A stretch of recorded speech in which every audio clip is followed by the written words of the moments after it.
बिस्मिल्लाहिर्रहमानिर्रहीम। Cisco IT essentials in Urdu day 3। Welcome back everyone.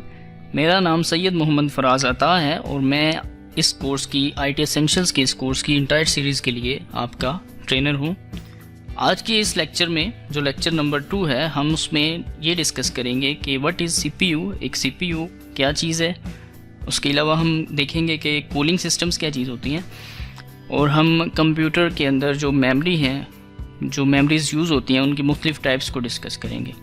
हमने अपने लास्ट लेक्चर में, जो कि हमारा फर्स्ट लेक्चर था, उसमें हमने ये डिस्कस किया था कि एक पर्सनल कंप्यूटर क्या होता है, और फिर हमने ये डिस्कस किया था कि पर्सनल कंप्यूटर के जो कंपोनेंट्स हैं या एक कंप्यूटर के जो कंपोनेंट्स हैं वो क्या होते हैं और कितने टाइप्स के होते हैं। फिर हमने इंटरनल और एक्सटर्नल कंप्यूटर कंपोनेंट्स को डिस्कस किया था। एक्सटर्नल कंपोनेंट्स में हमने इनपुट डिवाइसेस, आउटपुट डिवाइसेस को डिस्कस किया था, और इंटरनल कंपोनेंट्स में हमने कुछ मेन टॉपिक्स पढ़े थे, जिसमें हमने पावर सप्लाईज़ के बारे में डिस्कस किया था, हमने मदरबोर्ड्स के बारे में डिस्कस किया था, और मुख्तलिफ जो कनेक्टर्स कनेक्ट होते हैं पावर सप्लाई से आपके मदरबोर्ड के साथ, इन चीज़ों को हमने डिस्कस किया था।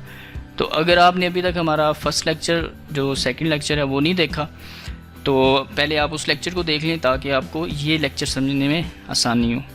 और हमारे इस चैनल को सब्सक्राइब कर लें और बेल का आइकन दबा दें ताकि मज़ीद आइंदा आने वाले लेक्चर जो हैं उनके आपको नोटिफिकेशन आपको मिल सके। तो आज के लेक्चर हम स्टार्ट करते हैं। आज के लेक्चर में हम, जैसा कि आपको पता है कि हम चैप्टर 1 स्टार्ट कर रहे हैं, introduction to personal computer hardware का, और इसका सेक्शन नंबर 2 हम आज पढ़ रहे हैं, जिसमें PC कंपोनेंट्स की बात हम कर रहे हैं। तो कुछ कंपोनेंट्स हम ऑलरेडी डिस्कस कर चुके हैं। आज हम बात करेंगे कि एक CPU क्या होता है। CPU बेसिकली आप प्रोसेसर को कहते हैं, आम जुबान में हम प्रोसेसर कहते हैं। कंप्यूटर में एक प्रोसेसर होता है। अब प्रोसेसर क्या होता है, उसको ब्रेन ऑफ कंप्यूटर भी कहते हैं, यानी कि कंप्यूटर का दिमाग। एक तरह से ये कहना गलत भी है। क्यों? अगर आप ये सवाल करते हैं कि आप ऐसा क्यों कह रहे हैं, तो उसकी वजह यह है कि प्रोसेसर जो है वो कैलकुलेशंस के लिए इस्तेमाल होता है, मतलब वो एक कैलकुलेटर है, लेकिन एक ब्रेन जो होता है वो और भी बहुत सारे काम करता है। ठीक है, तो इसलिए, लेकिन ब्रेन ऑफ कंप्यूटर भी कहा जाता है CPU को। ठीक है, तो अब हम ये देखेंगे कि जो CPU है वो बेसिकली क्या है। अगर आपके पास आपकी इनरोलमेंट है इस कोर्स में, तो आप अपना ये कोर्स कंटेंट एक्सेस कर सकते हैं सिस्को नेटवर्किंग एकेडमी की वेबसाइट पे जाके। अगर नहीं है तो आप इस कोर्स के लिए हमारे रजिस्ट्रेशन फॉर्म फिल करके रजिस्टर हो सकते हैं।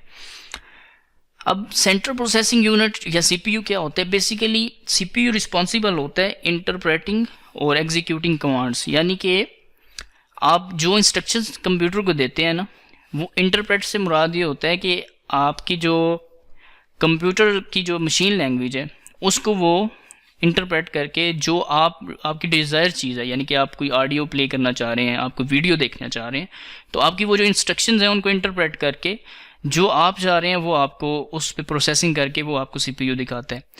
और इसी तरह से आप जितनी भी आपकी जो आप डाटा एक्सेस करते हैं उस पर जितनी प्रोसेसिंग होती है वो आपका CPU यानी कि सेंट्रल प्रोसेसिंग यूनिट करता है। ठीक है, आप इसको इंस्ट्रक्शंस कैसे देते हैं CPU को। आप अपने कीबोर्ड की मदद से, अपना जो हार्डवेयर होता है एक्सटर्नल हार्डवेयर, माउस की मदद से, आप माइक की मदद से, जैसे कि अभी मैं माइक में बोल रहा हूँ, ठीक है, या अपने लैपटॉप पे कीबोर्ड और माउस के साथ इसको इंस्ट्रक्शंस दे रहा हूँ, तो वो जो आपको ये स्क्रीन पे नज़र आ रहा है, ये सारा प्रोसेसिंग होने के बाद आपको अपनी स्क्रीन पे दिख रहा है। अब CPU basically small micro chip की फॉर्म में होते हैं, जो कि CPU पैकेज के अंदर होती है। अब CPU पैकेज क्या होता है, ये ओवरऑल एक पैकेज होता है जिसके अंदर CPU सॉकेट शामिल होती है और आपके ये माइक्रो चिप जो CPU की होती है ये शामिल होती है, जिसको प्रोसेसर भी कहते हैं। आपका ये जो CPU पैकेज होता है ये आपके मदरबोर्ड के ऊपर इंसर्ट होता है, इंटीग्रेटेड होता है। ठीक है, और आपकी ये जो स्मॉल माइक्रो चिप होती है CPU की, जिस तरह आपको ये पिक्चर में नज़र आ रही है, ये आपका जो CPU सॉकेट होती है उसके अंदर इंसर्ट करते हैं। अब मेन जो, अगर आप ये बात करें कि जो CPU है कौन बनाता है, तो इसके दो मेन मैन्युफैक्चरर्स हैं, एक इंटेल है और एक AMD है। ठीक है, ये दो मेन बड़े वेंडर्स या कंपनीज हैं जो कि आपके CPU या प्रोसेसर डिज़ाइन करती हैं। आपके जो CPU हैं या प्रोसेसर हैं वो मेनली जो उनका आर्किटेक्चर है यानी कि डिज़ाइन है वो दो तरह का होता है। एक होता है पीजीए यानी कि पिन ग्रिड अरे, और दूसरा होता है एलजीए यानी कि लैंड ग्रिड अरे। अभी जो आपको पिक्चर में नज़र आ रहा है ये पीजीए है यानी पिन ग्रिड अरे।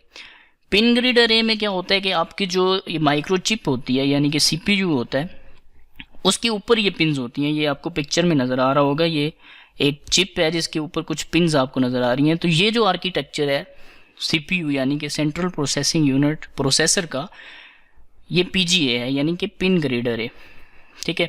और इसको आप इंसर्ट करते हैं आप सीपीयू सॉकेट के अंदर। ये जो आपको सेकंड पिक्चर में आपको पिक्चर नज़र आ रही है ये सीपीयू सॉकेट है, ये ब्लैक कलर की। इसके अंदर आप क्या करेंगे, इन पिन्स की मदद से आप इस पिन ग्रिड अरे, ये जो आर्किटेक्चर है सीपीयू का, इसको इंसर्ट करेंगे, ठीक है। अब इसका जो सेकंड आर्किटेक्चर है वो है एलजीए यानी कि लैंड ग्रिड अरे।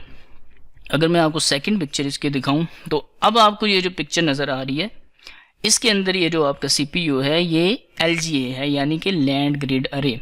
अब इसमें ये होता है कि इसमें जो आपकी पिन्स होती हैं वो आपकी इस माइक्रोचिप के ऊपर नहीं होती, उसकी बजाय ये जो पिन होंगी ये आपकी सॉकेट के अंदर होंगी। जिस सॉकेट में आपने सीपीयू की माइक्रोचिप को इंसर्ट करना है यानी कि प्रोसेसर को इंसर्ट करना है उसके अंदर ये पिन्स होंगी। और ये जो आपकी प्रोसेसर की ये वाली आर्किटेक्चर या टाइप है ये पीजीए नहीं है यानी कि ये पिन ग्रिड अरे नहीं है, बल्कि ये एलजीए है यानी कि लैंड ग्रिड अरे है। क्योंकि आप इसमें देख सकते हैं कि यहाँ पे ये जो माइक्रोचिप है इसके ऊपर कोई पिन नहीं है, आपकी पिन्स जो होंगी वो इस सॉकेट के अंदर होंगी। तो ये मेन दो तरह के आर्किटेक्चर होते हैं, ठीक है।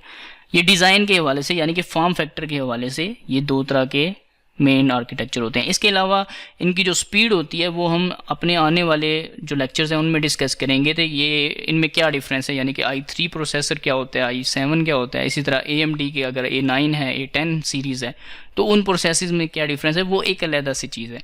लेकिन अभी जो हमने डिस्कस किया है वो हमने इनके फॉर्म फैक्टर्स को डिस्कस किया है कि इनके जो मेनली फॉर्म फैक्टर्स हैं वो दो तरह के हैं, एक पिन ग्रिड अरे है और एक दूसरा जो है वो लैंड ग्रिड अरे है। तो सीपीयू क्या है, सीपीयू सेंट्रल प्रोसेसिंग यूनिट है जो कि रिस्पॉन्सिबल होता है इंटरप्रेटिंग और एग्जीक्यूटिंग कमांड्स के लिए। यानी कि जो भी आप कंप्यूटर को कमांड देते हैं उनके ऊपर प्रोसेसिंग करके आपको जो आउटपुट होती है वो आपका या तो सीपीयू कोई फंक्शन परफॉर्म कर देता है उस पर, या वो आप जो उसको इंस्ट्रक्शन देते हैं वो आपकी मॉनिटर की स्क्रीन पे डिस्प्ले कर देता है। सेकंड जो हमारा टॉपिक है आज के लेक्चर का वो है कूलिंग सिस्टम्स। अब कूलिंग सिस्टम्स क्या होते हैं, जैसा कि आपको पता है कि आपका कंप्यूटर जो है वो बिजली पे चलता है यानी कि पावर पे चलता है, और जब बिजली का इलेक्ट्रिकल सर्किट जहाँ पे भी होता है तो वहाँ पे हीट जनरेट होती है यानी कि वो हीट अप हो जाता है, ठीक है, क्योंकि टेम्परेचर हाई हो जाता है बिजली की वजह से। अब आपका जो कंप्यूटर कंपोनेंट्स हैं उनको आप कूल रखना यानी कि ठंडा रखना इसलिए ज़रूरी है कि वो बेटर परफॉर्मेंस आपको दे सकें। तो इसलिए कूलिंग सिस्टम्स इस्तेमाल होते हैं आपके कंप्यूटर कंपोनेंट्स को हीट अप होने से रोकने के लिए। अब हीट अप होने के रोकने के लिए मेनली दो तरह के कूलिंग सिस्टम इस्तेमाल होते हैं, एक है एक्टिव कूलिंग सिस्टम और दूसरा है पैसिव कूलिंग सिस्टम। अब इनमें अगर डिफरेंस देखा जाए तो वो क्या है, अगर एक्टिव और पैसिव की बात की जाए तो एक्टिव कूलिंग सिस्टम्स वो होते हैं जिनको पावर रिक्वायर्ड होती है यानी कि वो बिजली पे चलते हैं, उनको बिजली रिक्वायर्ड होगी। और उसकी एग्जांपल है केस फैन। हमने फर्स्ट लेक्चर में ये देखा था केसेस क्या होते हैं कंप्यूटर के, तो उसमें जो केस के अंदर फैन लगा होता है उसको केस फैन कहते हैं, और वो एक्टिव कूलिंग सिस्टम की एक एग्जांपल। जैसा कि ये आपको पिक्चर में एक केस फैन नज़र आ रहा है, उसके साथ आपको ये नज़र आ रहा है कि एक केबल है बिजली की, तो यानी कि ये इसको पावर रिक्वायर्ड है काम करने के लिए। तो ये आपका क्या हुआ, एक्टिव कूलिंग सिस्टम। सेकेंड जो कूलिंग सिस्टम है वो है passive cooling system. Passive cooling system जो होते हैं उनको कोई पावर रिक्वायर्ड नहीं होती यानी कि उनको काम करने के लिए बिजली की ज़रूरत नहीं होती। तो उसकी जो एग्जांपल है वो हार्डवेयर की फॉर्म में वो है हीट सिंक। ये आपको इस पिक्चर में नज़र आ रहा है, ये हीट सिंक है। हीट सिंक बेसिकली क्या करता है, जो आपकी हीट जनरेट होती है कंप्यूटर के अंदर उसको अपने अंदर अब्जॉर्व कर लेता है, ठीक है। आपका वो इस हीट सिंक के अंदर आपकी जितनी भी हीट होगी, जो टेम्परेचर हाई टेम्परेचर होगा वो अपने अंदर अब्जॉर्व कर लेगा हीट सिंक, और फिर आपका जो एक्टिव कूलिंग सिस्टम होता है वो यूज़ होता है। ये जो फ़ैन है ये एग्जॉस्टिंग के लिए यूज़ होता है यानी कि एज आ एग्जॉस्ट फ़ैन यूज़ होता है। ये आपकी ये जो हीट यहाँ पे इसमें स्टोर होगी हीट सिंक के अंदर, उसको ये आपके कंप्यूटर के अंदर से बाहर निकाल देगा आपका ये जो केस फैन है। तो अब आपको समझ आ गई कि कूलिंग सिस्टम मेनली दो तरह के होते हैं, एक्टिव कूलिंग सिस्टम और पैसिव कूलिंग सिस्टम। इसके अलावा पैसिव कूलिंग सिस्टम की एक और एग्जांपल ये है कि आपकी जो कंप्यूटर की स्पीड है उसको, उनके कंपोनेंट्स की जो स्पीड है उनको रिड्यूस कर दिया जाता है, ठीक है, उसको भी पैसिव कूलिंग सिस्टम कहा जाता है। आपकी उस स्पीड को स्लो कर दिया जाता है, जिसकी वजह से अगर कंप्यूटर के वो कंपोनेंट्स स्लो काम करेंगे, ज़्यादा स्पीड से काम नहीं करेंगे, तो फिर आपकी हीट ज़्यादा जनरेट नहीं होगी।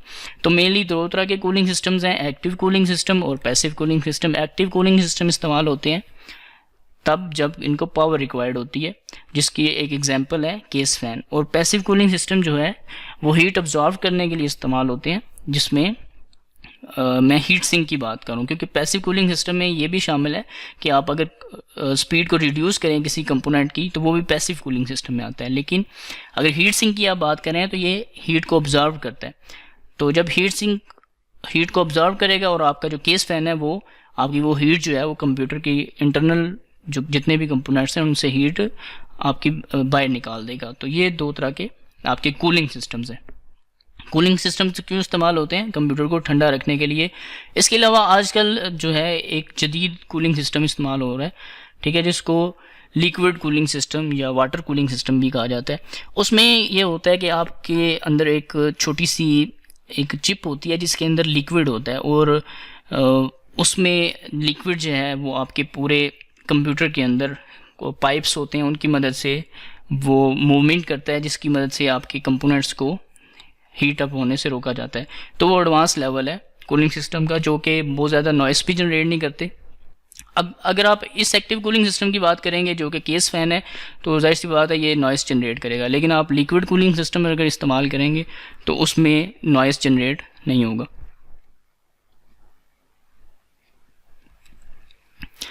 जी, तो नेक्स्ट हमारा लास्ट टॉपिक जो है आज के लेक्चर है वो है टाइप्स ऑफ मेमोरी। आज के लेक्चर का हमारा लास्ट टॉपिक है टाइप्स ऑफ मेमोरी, कि कंप्यूटर कितनी टाइप्स की मेमोरी इस्तेमाल करता है, ठीक है। आपका कंप्यूटर जो है वो डिफरेंट टाइप्स की मेमोरी चिप्स को इस्तेमाल कर सकते हैं। अब हम उनको मेनली डिस्कस करेंगे जो कि कंप्यूटर में मेमोरी चिप्स इस्तेमाल होती हैं या मेमोरी इस्तेमाल होती है वो कितने टाइप की होती है, ठीक है। उससे पहले आपको एक और चीज़ समझनी चाहिए कि आपका जो जितना भी कंप्यूटर में डाटा होता है वो बाइट या बाइट्स की फॉर्म में सेव होता है। अब ये बाइट क्या चीज़ है? बेसिकली बाइट जो है वो एक ब्लॉक होता है 8 बिट्स का, ठीक है। अब 8 बिट्स का ब्लॉक होता है। अब ये बिट क्या चीज़ है, ये तो बड़ा कंफ्यूजिंग हो गया आपके लिए। तो सबसे पहले हम ये समझते हैं कि आपका जो कंप्यूटर होता है वो मशीन लैंग्वेज इस्तेमाल करता है, जिसको बाइनरी लैंग्वेज कहते हैं, ठीक है। आपके कंप्यूटर को जो मैं बात कर रहा हूँ वो समझ नहीं आएगी। आप कंप्यूटर को ये नहीं कह सकते कि भाईजान ये काम कर दें, ठीक है। उसको जो ज़ुबान समझ आती है वो बाइनरी लैंग्वेज है, यानी कि 0 या 1 की फॉर्म में। अब 0 का मतलब होता है ऑफ और 1 का मतलब होता है ऑन, ठीक है, ये आपको पता होना चाहिए। तो अब ये है बाइनरी लैंग्वेज, जिसमें या तो 0 होगा या 1 होगा। इन दो चीज़ों के अलावा कोई चीज़ बाइनरी लैंग्वेज में नहीं होती, ठीक है।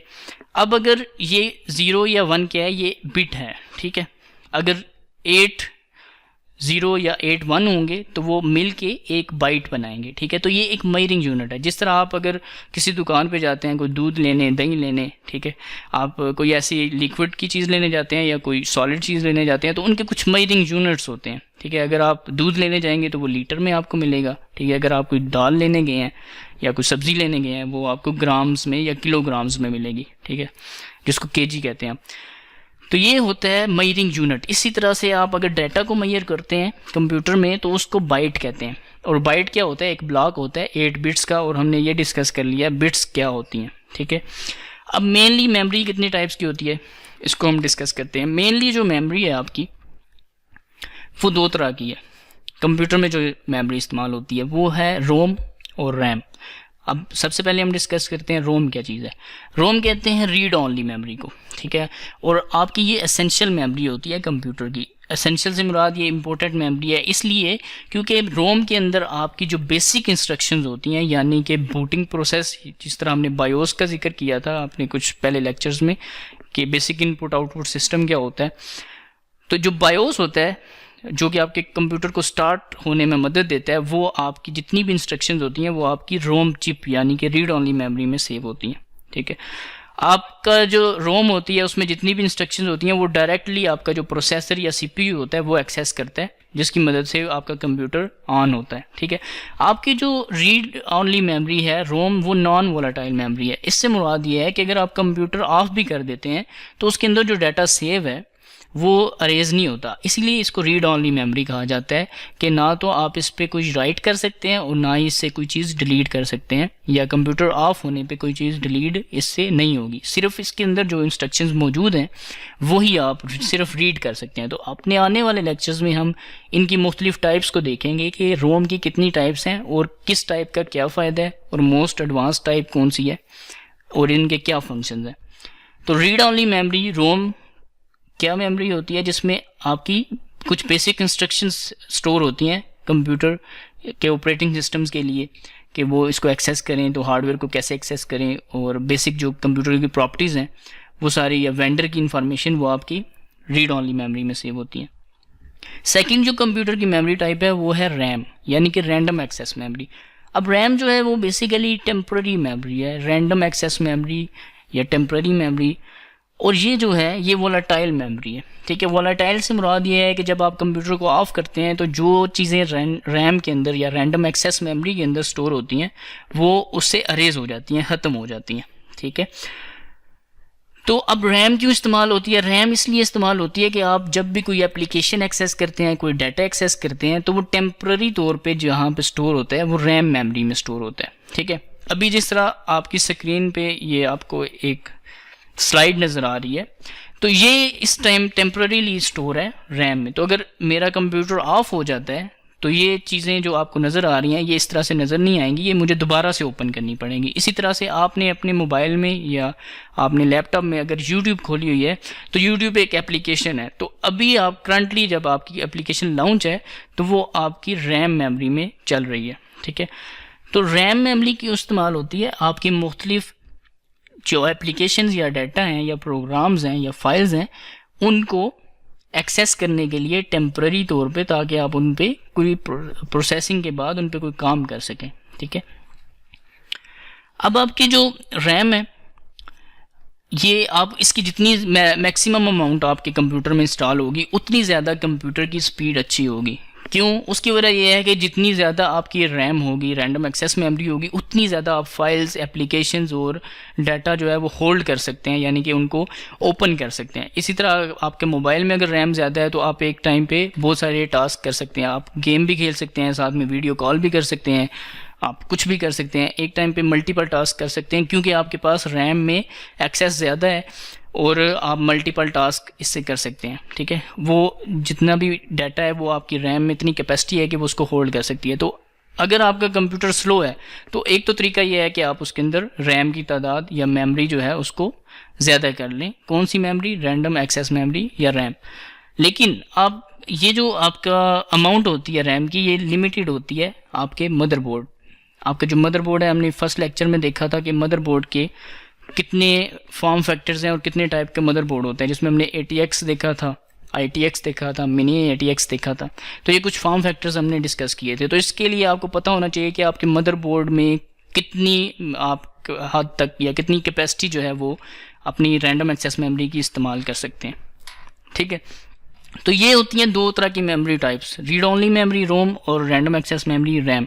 अब हम नेक्स्ट लेक्चर में मज़ीद जो टाइप्स हैं, मतलब कि रोम कितने टाइप की होती है और रैम कितने टाइप की होती है और किस में स्पीड ज़्यादा होती है, और मुख्तलिफ रोम्स जो हैं वो जिस तरह हमने ये डिस्कस किया कि ये अरेजेबल नहीं होती लेकिन कुछ रोम्स अरेजेबल भी होती हैं, उनका क्या फ़ायदा है।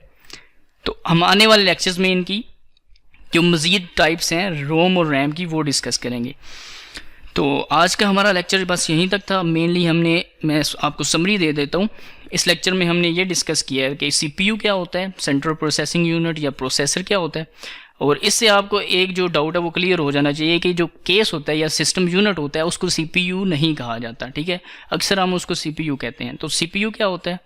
उसके अलावा हमने ये डिस्कस किया कि कूलिंग सिस्टम्स कितने टाइप के हैं, एक्टिव और पैसिव कूलिंग सिस्टम में क्या डिफरेंस है, और फिर हमने ये देखा कि कंप्यूटर में मेमोरी जो होती हैं उनकी कितनी टाइप्स हैं। तो वो दो तरह की हैं, रोम और रैम। तो अपना ख्याल रखिए, इंशाल्लाह नेक्स्ट लेक्चर में आपसे मुलाकात होगी। हमारे चैनल को ज़रूर सब्सक्राइब करें, और अगर आपको ये वीडियो अच्छी लगी है और आप ये समझते हैं कि ये कोर्स नॉलेजेबल है, तो आप इसको अपने दोस्तों से, अपने क्लास फेलो से ज़रूर शेयर करें। थैंक यू, अल्लाह हाफिज़।